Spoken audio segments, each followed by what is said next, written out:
حبيبullah hujjatullah wa masdarul fadli wal irfani wal karami ya rabbi bil mustafa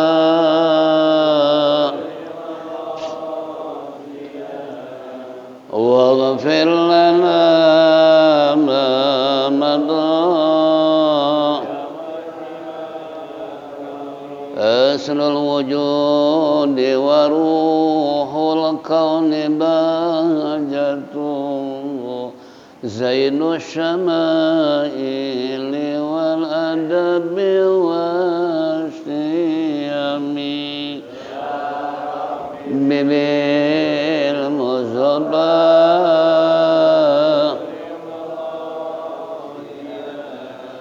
waghfir lana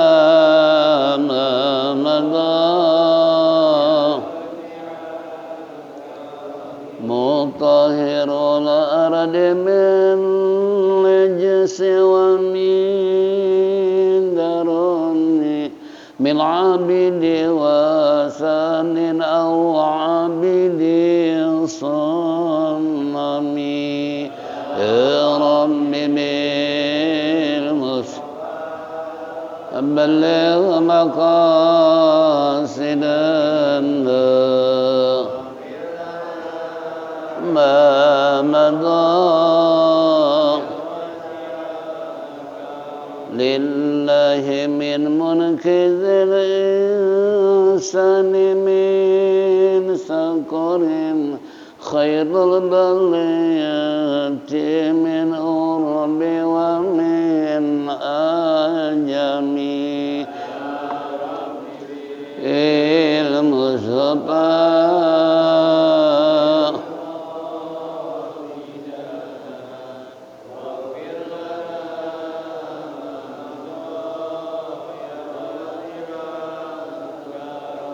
Allahumma salli wa sallim wa barik alaihi. Bismillah, alhamdulillah, alhamdulillah rabbil alamin, wassalatu wassalamu ala asyrafil mursalin sayyidina wa syafi'ina wa maulana Muhammadin wa ala alihi wa sahbihi ajma'in. Amma ba'du, fa inna asdaqal kitabullah, khairal hadi sayyidina Muhammadin sallallahu alaihi wasallam, wa syarrul umur muhdatsatuha wa kullu muhdatsatin bid'ah wa kullu bid'atin dhalalah wa kullu dhalalatin finnar. Wa qala al-musannif rahimallahu ta'ala wa adaman naf'a bihi wa bi ulumihi fid daraini amin. Wa qala ma'asyiral muslimin wal muslimat rahimakumullah. Kembali di pagi menjelang siang kita duduk bersimpuh bersama-sama di tempat yang mulia ini dalam rangka rutinitas majelis salim pada subuh di hari Sabtu. Oleh karena itu manfaatkanlah sebaik-baiknya untuk lebih meningkatkan wawasan kita, memperkuat ukhuwah Islam di antara kita, dan sekaligus menanamkan iman dan Islam kita agar tumbuh takwa kepada Allah dengan sebenar-benarnya takwa. Harapan kita tentunya mudah-mudahan apa yang kita lakukan semua ini mendapat ridha Allah Subhanahu wa taala, taufik dan hidayah, rahmat dan inayah selalu menyertai kehidupan kita sehingga kelak mati husnul khatimah. Amin ya rabbal alamin. Bela hadirin jamaah rahimakumullah. Minggu yang lalu kita telah menyimak terkandung dalam kitab Mukhtarul Hadis, kembali Al-Jawahirul Kalamiyah fi Idahi Aqidatil Islamiyah. Kita akan lanjutkan bahasan tentang masalah mal-jannah. Sin mal jannatu, jim hiya darun na'imil muqimi darun fiha ma tashtahihil anfusu wa taladul a'yun. darun fiha ma la ainun ra'at wala udhunun sami'at wala khatara ala qalbi basyarin. Ini kita lanjutkan tentang bulan yang lalu masalah, yaitu apa hukum orang mukmin yang maksiat setelah dihisab oleh Allah. Nah, kemudian dalam kesimpulan masalah tersebut, setelah dihisab tentunya ada yang masuk surga, ada yang masuk ke dalam neraka. Nah, sekarang pertanyaannya, apa ada itu surga?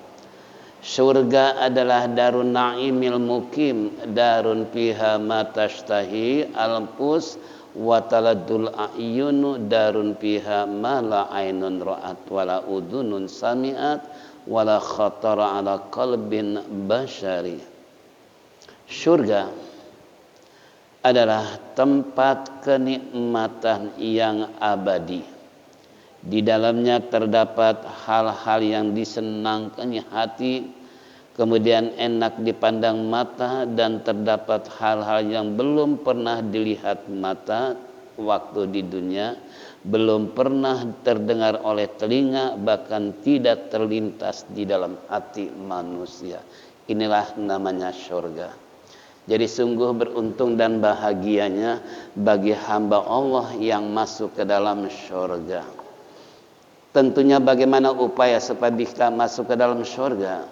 Banyak ayat-ayat Al-Quran yang menjelaskan, yang memberikan motivasi buat kita kalau ingin masuk ke dalam surga.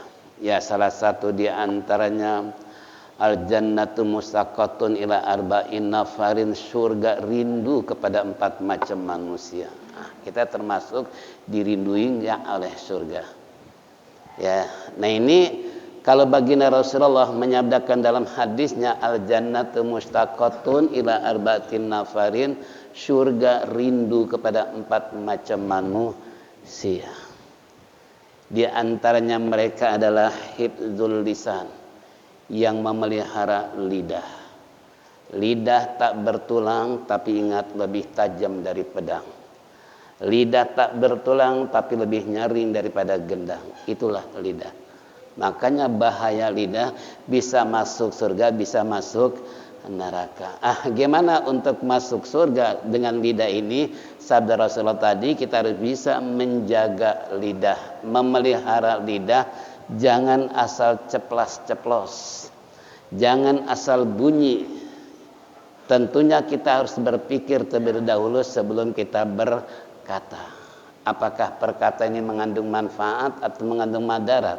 Apakah mengandung hak atau batil?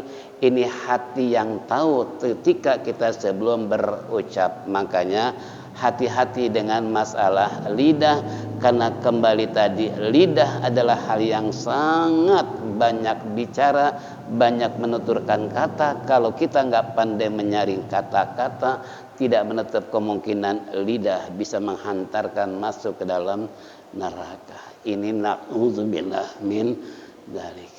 Makanya kembali buat kita semua, salamatul insan fil hifdzi lisan. Selamatnya manusia tergantung pemeliharaan lidah. Lebih baik banyak diam daripada banyak berbicara. Lebih banyak kita isinya pura enggak tahu daripada sok tahu.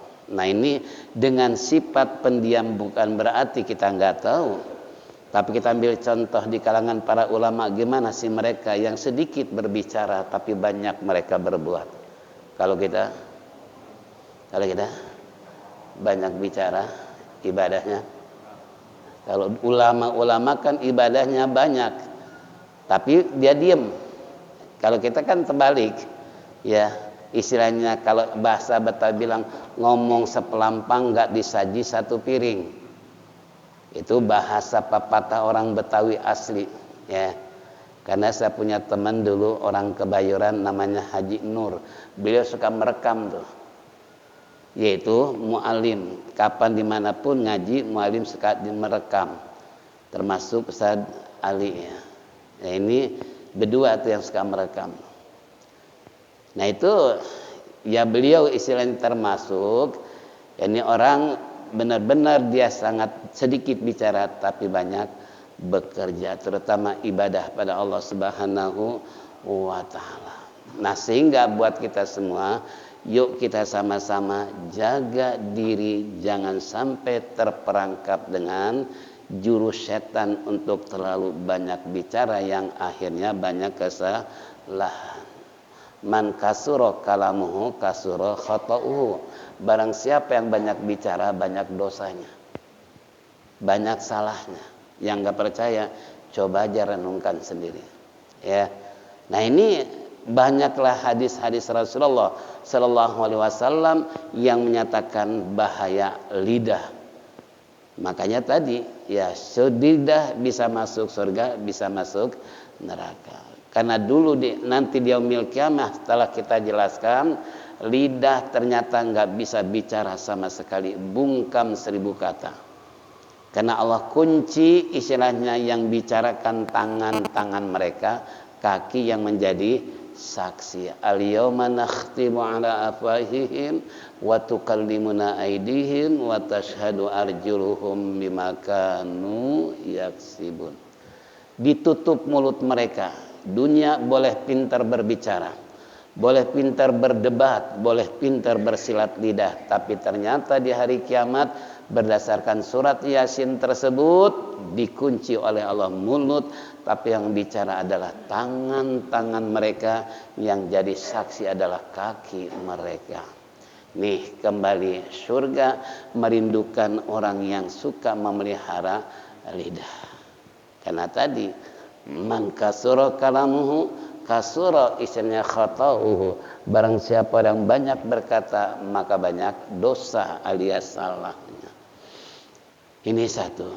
Yang kedua, surga merindukan ayub emon, orang yang memberikan makan terhadap orang-orang miskin yang butuh dengan makanan. Kita kasih makan, itu surga sangat merindukan. Kenapa? Karena berapa banyak orang mendoakan kita di saat kita begitu istilahnya senantiasa memberikan bantuan terhadap mereka, senantiasa memberikan makan terhadap orang yang lapar, lebih-lebih orang yang berpuasa. Kita ngasih orang yang berpuasa, itu pahalanya sama dengan orang yang puasa. Kalau satu orang, bagaimana kalau 50 orang? Terutama takjil nanti bulan suci Ramadan yang sudah tinggal beberapa hari ke depan nanti. Nah, ini persiapkan diri untuk bagaimana supaya ayat ajai memberikan makan terhadap orang yang lapar karena surga rindu. Kemudian yang berikutnya adalah orang yang itu membaca Al-Quran, talil Quran. Ini yang membaca Quran termasuk surga rindu. Karena dalam surga adalah tidak ada bahasa kecuali bahasa Al-Quran, yakni bahasa Arab. Nah, ini kalau ingin masuk surga, makanya kembali tadi bahkan dirindukan oleh surga, senantiasa hendaklah kita membaca Al-Quran. Kapan? Kapan di saat kita ada kesempatan. Terkadang kan kita niatnya bulan puasa doang baca Quran, tadarusan, itu pun cuma niatnya doang. Begitu datang puasa, ada di sini? Enggak ada ya. Ini orang sana. Niatnya mantap banget. Ya, ane mau baca Quran nanti, ane biasa bulan puasa kok. Masuk bulan puasa. Enggak pernah tuh Quran diapain? Dibaca. Ya Allah Rabbi. Nah, ini kembali buat kita semua. Itu talil Quran. Jadi kalau salah orang yang baca Quran itu dirindukan oleh surga. Nah, kalau bapak istilahnya pengen dirindukan oleh surga, sering-sering baca Quran, minimalkan satu hari, pesan Nabi kan 200 ayat. Satu hari 200 ayat. Kita berapa ayat? Enggak. Hitung nanti 200 ayat ya. Itu sehari ya. Makanya ulama-ulama memberikan satu kesimpulan, kalau ingin setiap hari baca 200 ayat minimal. Itu saya punya guru Al-Mapullah Ki Hashim Adnan, itu suruh baca surat Yasin, Ad-Dukhan, baca Waqiah, Al-Muluk, Al-Kautsar, Al-Kafirun, Al-Ikhlas, Al-Falaq, An-Nas dan Fatihah. Itu lebih dari 200 ayat. Jadikan sebuah wirid. Wirid amalan sehari hari, jangan hanya malam Jumat. Itu pun terkadang malam Jumat doang baca Yasin. Tiap harinya baca apa? Makanya ada orang yang bilang Yasin melulu katanya. Ya masih mending baca Yasin daripada Quran kagak Yasin. Itu kan ada orang yang miring kalau bicara, kenapa kok umat Islam saya heran Yasin melulu kata yang dibaca, apa enggak ada surat lain? Ada surat lain, tapi kan kita punya waktu mana istilahnya baca Quran, mana yang dijadikan sebuah wirid alias langganan untuk selalu kita baca. Itu kan ulama-ulama dulu juga mengklasifikasikan. Ya, umpamanya tadi setiap hari baca 10 surat. Nanti malam Jumat tambah lagi surat Al-Kahfi, tambah dengan surat Al-Fatah, tambah dengan surat isiannya apa? As-Sajadah. Itu kan malam Jumat khusus di samping 10 surat. Jadi berapa? 13 surat malam Jumat. Nah, kemudian tiap hari waktu kita senggang baca Quran tadarus dari Al-Baqarah sampai An-Nas. Ya insya Allah itu termasuk orang yang dirindukan oleh surga. Nah ini kembali buat kita semua bahwasanya betapa mudahnya kalau ingin masuk surga. Tapi sayang zaman sekarang orang jarang yang pengen masuk surga. Pengennya masuk neraka. Loh kenapa? Karena kemaksiatan, ibadah dengan haram jadanya, taat dengan ingkarnya, kira-kira banyakan mana? Jangankan orang Jawa, diri kita sendiri kalau koreksi antara ibadah dengan haram jadah banyakan mana? Ini diri kita ya, nggak perlu orang lain lah. Kalau orang lain terserah, itu hak prerogatif, hak mereka masing-masing. Tapi hak pribadi kita, kalau kita mau koreksi diri dan berbenah diri, kira-kira banyakan mana? Antara taat dengan maksiat, banyakan mana? Jawaban yang fair, yang jujur, kira-kira yang mana? Kalau banyak maksiat, buru-buru perbanyak istighfar.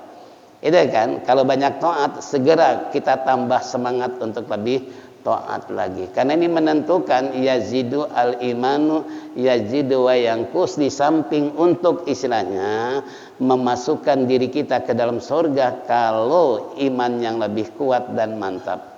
Tapi bisa masuk ke dalam neraka manakala terjadi erosi iman. Nah ini naudzubillah min dzalik, karena iman punya temperatur kadangkala tinggi, kadangkala rendah. Tingginya itu disebabkan karena taat, dan rendahnya iman disebabkan karena maksiat. Berarti kalau kita koreksi diri, kita kontrol diri nih, check and recheck, ternyata sehidup sehari-hari kita banyakkan maksiat daripada taat. Berarti iman semakin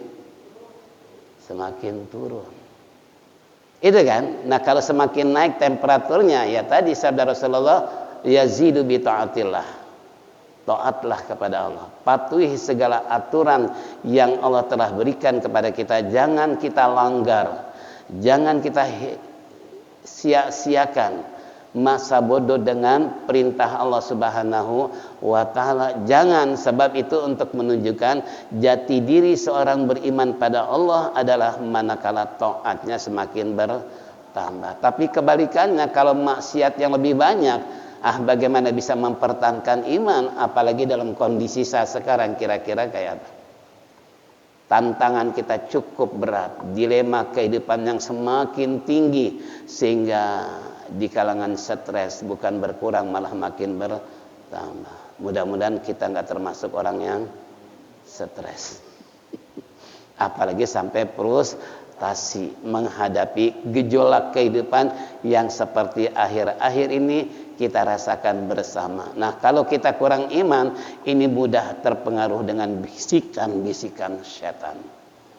Ya ini na'udzubillah min dzalik. Kembali kepada kita semua, bahwasanya Allah Subhanahu wa ta'ala telah menjanjikan bagi mereka yang ingin masuk surga adalah man amila sholihan min dzakari wa unsa wa huwa mu'min ulaika yadkhulunal jannata wa la yuzlamuna nakira. Barang siapa orang yang beramal soleh, laki-laki maupun perempuan, tapi dalam keadaan beriman, niscaya Allah akan masukkan ke dalam surga tanpa dianiaya sedikit pun, tanpa reserve, tanpa diperhitungkan, langsung kelas mana nih? VIP. Tanpa diperiksa lagi. Ya, Fulan bin Fulan langsung masuk surga. Nggak perlu malaikat lagi. Nah ini kalau sampai begitu, saya yakin semua pengen begitu. Tapi kembali tadi tuh, betapa susahnya kita ketika mau beramal saleh, tapi beramal salah, betapa gampangnya, betapa mudahnya kita beramal salah. Ini yang seharusnya kita banyak amal soleh, malah banyak amal salah. Ya pantas iman kita semakin turun, semakin kendor. Itu na'udzubillah min dalik. Nah makanya mari kita sama-sama nih, ada kesempatan Sa'ban setiap hari hampir ada pengajian, gunakan sebaik-baiknya. Jangan sampai merasa kita udah ngerti, udah tahu, tapi so tahu, merasa diri paling pinter, paling jangan dipelihara tuh penyakit hati seperti itu. Gengsinya luar biasa. Kenapa? Nggak mau gabung dengan orang-orang yang buang perasaan seperti itu, ya. Sebab kalau semakin kita banyak ngaji, kalau koreksi diri ternyata kita semakin bodoh. Makanya kata Imam Syafi'i mengatakan falyazdad ilma falyazdal jahla. Semakin bertambah ilmu, bukan semakin pintar, malah semakin bodoh. Makanya orang yang nggak mau ngaji bukan pintar, malah makin. Yang ngaji aja kata Imam Syafi'i itu semakin bodoh, gimana yang nggak ngaji? Contoh, kita ngaji nih sekarang, lalu guru membahas tentang masalah katakanlah manajemen hati. Dalam kitab Mukasyafatul Qulub kan bahas itu, ya umpamanya. Dan setelah kita dengar, ya Allah Rabbi, ternyata saya ini benar-benar hati jiwa saya ini masih jauh untuk mendekatkan diri kepada Allah, makrifat kepada Allah. Kalau gitu aku harus banyak belajar nih, harus banyak ngaji. Itu contoh. Coba kalau orang nggak pernah mau ngaji, kira-kira pasti saya yakin merasa dirinya paling benar aja, orang lain dianggap salah. Itu naudzubillah. Contoh, bapak baca Quran sendirian, kira-kira benar apa salah? Pasti merasa benar kan? Tapi setelah ngaji dengan guru, ya Allah. Makanya kemarin pengajian hari Kamis membahas tentang perwakafan. Ini ada yang bilang, ya Allah, wakaf aja ternyata baca Quran bisa jadi haram, bukan dapat pahala malah jadi itu kan. Ya kata guru si kumpul Syekh Al-Bughani Al-Banjari, kalau kita baca Yasin fala yazunka qaluhum, enggak berhenti di situ, haram. Coba. Sedangkan kita baca Yasin kira-kira berhentinya apa? Fala yazunka qaluhum inna na'lamu ma yusirruna wa ma yu'linun. Kalau kita berhenti di situ, enggak fala yazunka qaluhum, beliau bilang adalah haram. Berarti kalau haram bukan dapat pahala malah jadi, itu baru satu ayat, gimana ayat lain? Ya, nah, makanya kemarin calon-calon imam kita tatar seperti itu supaya jangan sampai mereka istilahnya tidak menggunakan ilmu tajwid terutama dalam perwakafan. Nah ini orang kan ngaji cuman belajar tajwidnya doang, tapi masuk wakaf udah berhenti ngajinya. Akhirnya tajwidnya tahu tapi wakafnya ya benar tadi guru si kumpul. Ya banyak orang yang nggak ngerti, banyak orang salah baca Quran, terutama dalam memperhentikan ayat Al-Quran. Ini contoh. Coba kalau kita nggak ngaji Quran, kira-kira merasa benar nggak? Soalnya saya pernah ngajar keluarga pejabat. Begitu ngajar, pertama istrinya dulu baca. Belas, itu Fatihah. Salah berkali-kali. Apa dia ngomong? Ustaz, saya kalau baca sendiri bener aja, nggak ada yang salah. Ya nggak ada gurunya, siapa yang menyalahin? Itu kan, begitu baca Fatihah salah melulu, ternyata baru dia sadar, oh ternyata memang perlu guru. Kalau nggak ada guru merasa Bener aja kan gitu, nggak ada yang salah. Itu ciri-ciri orang nggak mau ngaji. Kalau orang nggak mau ngaji berarti merasa dirinya paling benar, orang lain dianggap salah, padahal dia yang merupakan banyak yang salah.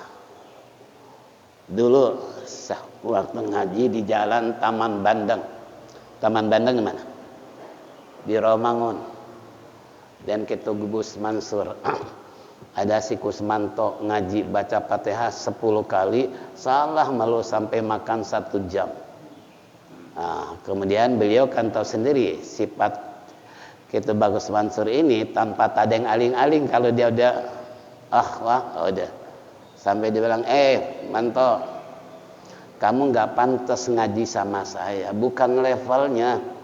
Level kamu ini baca dulu sama ustadz nih.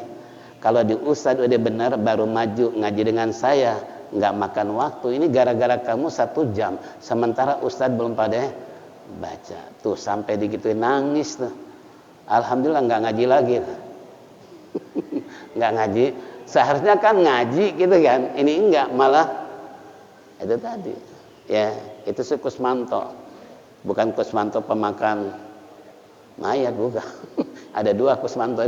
Ada yang orang tukang ngaji, ada yang pemakan mayat gitu kan. Ini 10 kali salah patah-patah, dari bismillah udah salah dan lain seterusnya. Bahkan saya waktu di Madinah, ada orang Indonesia baca sama tuh, salah melulu. Itu Habib Syekh Abdul Rahman yang ngajar. Ya, nah, kemudian kita sebelum masuk kan, sebelum duduk suruh nulis nama dari negara mana segala macam. Itu kembali tadi sebelum saya baca ada orang Indonesia, kembali itu salah terus menerus. Ya Allah, saya bilang, ini jemaah haji maupun umroh pernah ngaji Quran apa enggak sih? Itu kan? Itu nauzubillah min dzalik. Itu pelajaran buat kita semua. Jadi makanya kembali, kalau ingin dirindukan oleh surga, sering-sering baca Quran, minimal sehari 200 ayat minimal. Adapun maksimal ya kembali kepada waktu yang kita ada, sehingga kesenggangan waktu gunakan untuk baca Quran, dialog dengan Allah. Itu kan kalau baca Quran sama dengan dialog dengan Allah. Itu kan?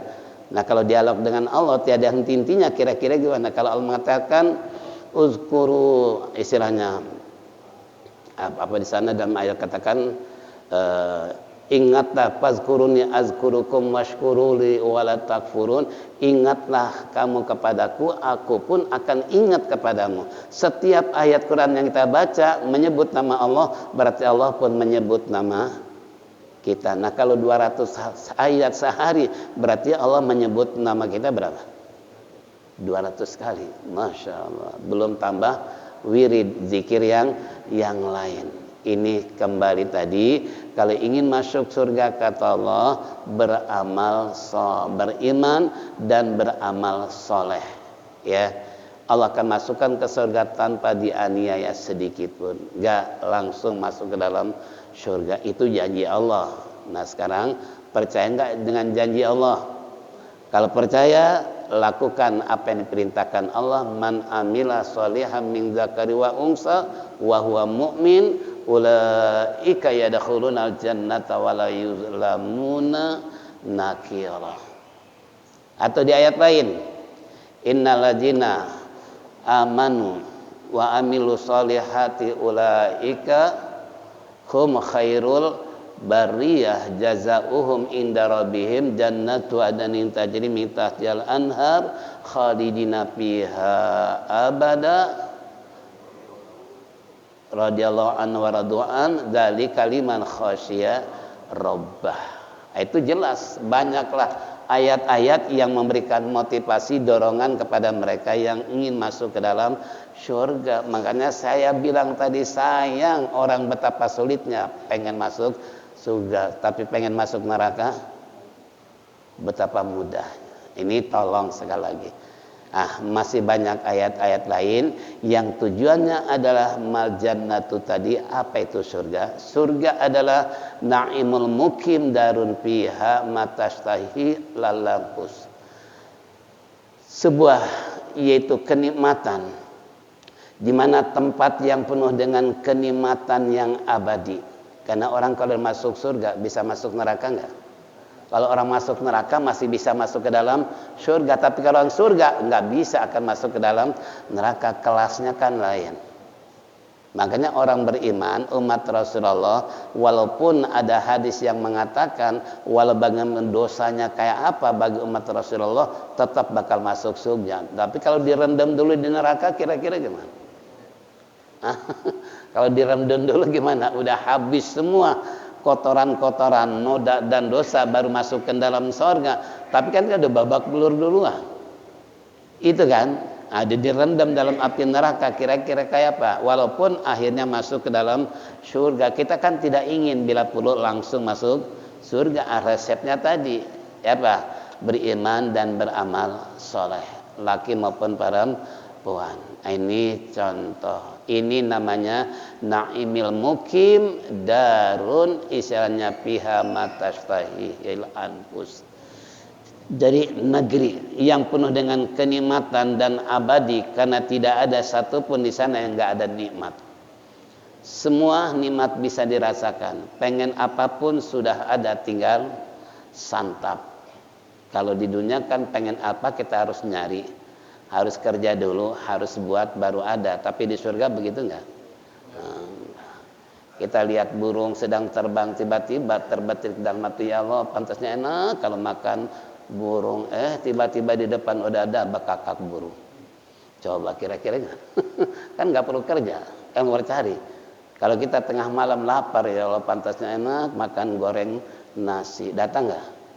Nggak. Kalau nggak cari, kalau surga apapun yang kita inginkan, entah minuman, entah apa saja di sana, itu kenikmatan yang tidak terlintas di dalam hati kayak apa sih? Makanan-makanan surga sampai dilipat gandakan 10 rasa dan lain seterusnya. Itu makanya disebut darun naim mukim tadi, kenikmatan yang abadi, kenikmatan yang tidak pernah sirna. Nah, sekali kita makan kayak apa? Dan hebatnya lagi kalau dia makan nggak pernah perut mules, karena di sana nggak ada WC. Ada WC nggak kira? Nggak ada di sana WC. Percaya nggak? Percaya enggak? Yang percaya mati dulu, tapi syaratnya masuk surga. Baru merasakan di sana enggak ada perut mules, jadi kayak gas gitu. Begitu makan udah plong. Kenyang, rasanya nikmat, tapi enggak pernah. Itu kan? Nah, ini kembali kita coba. Apa enggak enak tuh kenikmatan surga? Makan tinggal nyantap, kemudian apapun yang kita inginkan bisa tercapai dalam seketika. Bahkan di sana nggak pernah istilahnya buang air besar, buang air kecil. Lalu ngapain di sana? Di sana hanya tinggal menikmati hasil jerih payah waktu hidup di alam dunia. Nah, makanya waktu hidup sekarang nih, yuk kita perbanyak amal soleh supaya masuk surga. Gitu kan? Apa sampai di situ? Enggak. Sampai Nabi pernah bercanda dengan ibu-ibu. Begitu Nabi memberikan tausiah, kata Rasulullah, ibu-ibu di dalam sorga enggak ada di sana nenek-nenek. Kebetulan ada nenek-nenek yang hadir. Begitu mendengar guyon Rasulullah enggak ada nenek-nenek, selesai acara ini nenek nangis terus-menerus. Sampai Aisyah, kenapa sih nenek nangis ini, kok nggak ada berhenti-berhentinya? Nek, kenapa sih nangis? Tadi Rasulullah berkata di surga nggak ada nenek-nenek, sedangkan nenek udah nenek-nenek. Lalu Aisyah ngadu, ya Rasulullah, kesian si nenek nangis terus. Kenapa? Gara-gara kamu tadi canda katanya di surga nggak ada nenek-nenek. Ya memang nggak ada nenek-nenek. Ya coba rayu gimana caranya supaya jangan nangis terus. Nek, maaf, saya bilang tadi di surga nggak ada nenek-nenek. Memang benar. Kenapa? Karena nenek-nenek semua dipermak jadi gadis lagi. Oh, baru ketawa tuh nenek. Kenapa? Ada hiburan, nenek-nenek di sana nggak ada lagi. Yang ada gadis semua, sebaya semua. Si nenek merasa terhibur, akhirnya ketawa. Oh, jadi nenek nanti gigi ada lagi nih. Nah, gigi dipasang lagi, pendengaran normal lagi, penglihatan, rambut pun persis kayak anak ABG. Alhamdulillah. Berarti nenek nanti muda lagi. Itu goyonnya Nabi tapi luar biasa ya. Nah, ini Darul Naim. Yang kedua, istilahnya apa kata musannif tadi, itu di dalam surga terdapat hal istilahnya yang disenangi oleh manusia. Enggak ada yang enggak disenangi. Kalau di dunia kan kadangkala ada dua sisi, kadangkala ada yang kita senangi, kadangkala ada yang kita enggak senangi. Banyakan mana? Banyakan mana? Antara yang kita suka dengan yang tidak suka. Ini kan terkadang silih berganti. Terkadang kita rasakan dari pagi sampai menjelang tidur kayak apa sih, baik makanan maupun rasa berpergian dan lain sebagainya. Itu terkadang ada yang kita senang, ada yang kita nggak senang, itu kan. Itulah kehidupan dunia. Tapi di sana nggak ada istilah yang tidak ada senang, semuanya serba senang. Kemudian juga istilahnya dipandang mata yang begitu indahnya. Tidak ada yang membuat jenuh, tidak ada yang membuat bosan ketika melihat di alam surga. Kalau di dunia, bisa di dunia, kan bisa ada bosannya. Di surga nggak pernah ada bosan. Bapak melihat istri bapak pernah bosan? Pernah bosan nggak? Kadang-kadang. Saya tanya dulu sama istri, pernah bosan nggak? Oh, kadang-kadang bosan. Kalau nyebelin, bosan gitu kan, malah buru-buru mati pengen kawin lagi. Astagfirullah. Nauzubillah min dalikan gitu. Kalau kesel jengkel apa? Ya tadi sampai istilah keluar kata-kata, ya Allah ini istri kejengkel, buat jengkel banget itu. Ya memang Allah udah bilang sebelumnya apa? Innama auladukum wa azwajukum itu aduwwul lakum fahdharuhum. Anak istri kamu bakal jadi musuh, hati-hati dengan anak dan istri. Allah sudah memberikan rambu-rambu. Nah sekarang tinggal bagaimana menanggapi ayat ini supaya anak dan istri jangan jadi musuh gitu kan. Gimana caranya? Nah ini enggak, kejenuhan timbul, rasa benci timbul, walah karihtumuhum kata Allah. Padahal kalau Anda berpikir kebaikan istri lebih banyak daripada enggak baiknya. Banyakan mana? Baik dengan enggak baik, ijazah istri banyakan mana? Sadar kan? Tapi kenapa kau bosan? Ya, kadang-kadang ya. Kadang-kadang bosan. Ya Allah, kita suami masih tidur, istri udah masak air kemudian nyapu, ngepel, habis ngepel ngesiapin buat suami, kemudian nyuci, habis nyuci, ke pasar, habis ke pasar, masak, habis masak, suami masih tidur juga. Apalagi bulan Ramadan. Kalau istri bangun jam 3 bangun, ada kerjasama, istri masak, kita ibadah gitu kan. Kita sholat tahajud, kita sholat tasbih, kita zikir, kita tadarus segala macam. Jangan istri masak babak bulur capek, suami malah ngorok. Ini namanya nggak ada kerjasama. Suami ibadah, istri masak, itu kan. Nanti nilainya kan di sisi Allah. Istri masak dapat pahala, kita ibadah juga dapat pahala. Istri berkat karena jasanya masak, dia dapat pahala untuk suami dan anak sahur. Begitu juga suami baca Quran, ibadah, tahajud segala macam, itu pun dapat buat bagian istri dan anak. Ini namanya kerjasama. Ini enggak. Sampai sahur suami enggak bangun-bangun juga. Itu kalau enggak dibangunin. Astagfirullah. Jangan ya, kita harus sadar diri nanti masuk bulan suci Ramadan. Kalau ingin masuk surga bersama, itu kan. Kalau nggak masuk surga bersama ya silakan.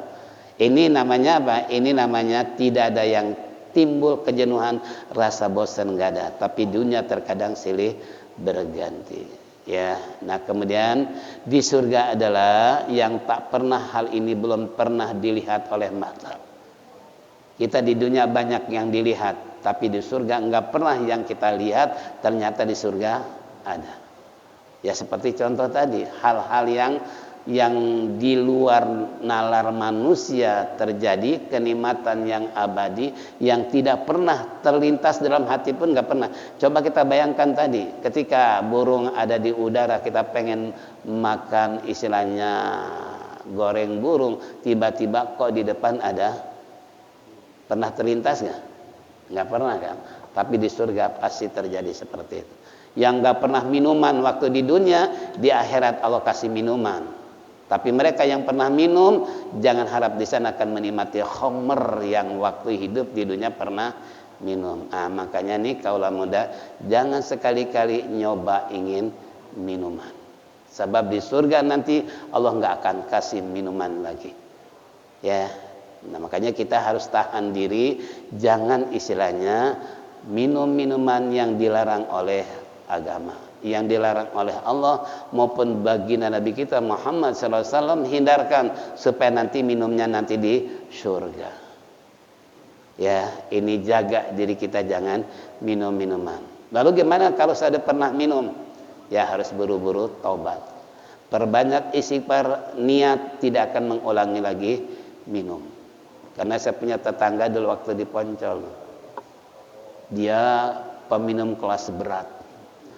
Wah, begitu tobat jidatnya hitam, matanya bengkak, nangis melulu karena saking menyesali dosa yang telah dia perbuat. Entah kena angin apa yang menerpa pada dirinya, kumat lagi. Kematiannya jantungnya terbakar oleh minuman. Nah, padahal kalau di saat dia setelah selesai dia untuk tidak meminum lagi, kemudian tobat pada Allah, apalagi jidat sampai hitam karena banyak sujud, mata pun bengkak karena nangis melulu, itu sebetulnya kalau seandainya dia meninggal di saat itu kan otomatis mati husnul khotimah. Ini enggak, begitu diperiksa oleh dokter ternyata jantungnya terbakar karena banyak minuman, padahal udah tobat. Nah itu akhirnya mati su'ul hatimah. Inilah hadirin, jadi kalau ingin masuk ke dalam surga, nggak pernah kita lihat, nggak pernah terlintas di dalam hati, semua serba nikmat. Mudah-mudahan termasuk kita masuk surga, amin ya rabbal alamin. Inilah hadirin jamaah rahimakumullah, insyaallah ke depan nanti tinggal satu kali lagi pertemuan ya. Jadi minggu Sabtu besok kita tawakupan sementara sehubungan datangnya bulan suci Ramadan. Insyaallah malam nisfu Syaban di sini malam Rabu ya, jadi malam Rabu, malam nisfu Syaban. Kan tanggal 14, 15 malam Selasa ya. Nah, biasanya di sini masuk nisfu Tsani ya. Ada nisfu awal tanggal 14, 15 malam Selasa. Nah, ini malam Rabu, malam 15 ke 16 itu kan, insya Allah. Inilah sekedar pemberitahuan pada jemaah yang ingin mengikuti acara yaitu malam nisfu Syaban, malam Rabu ba'da maghrib. Terima kasih atas perhatiannya, mohon maaf kekurangannya. Mari kita tutup dengan zikir tauhid. Falyatafadhal masykur.